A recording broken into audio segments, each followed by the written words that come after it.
You ask Tiger to solve. This deals with linear equations with one unknown.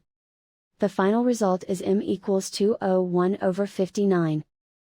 Let's solve it step by step. Simplify the expression.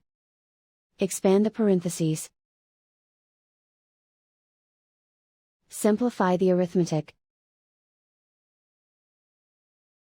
Expand the parentheses. Simplify the arithmetic.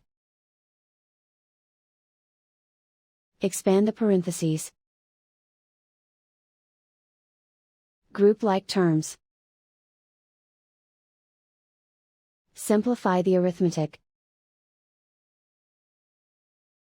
Group all constants on the right side of the equation. Add 201 to both sides. Simplify the arithmetic.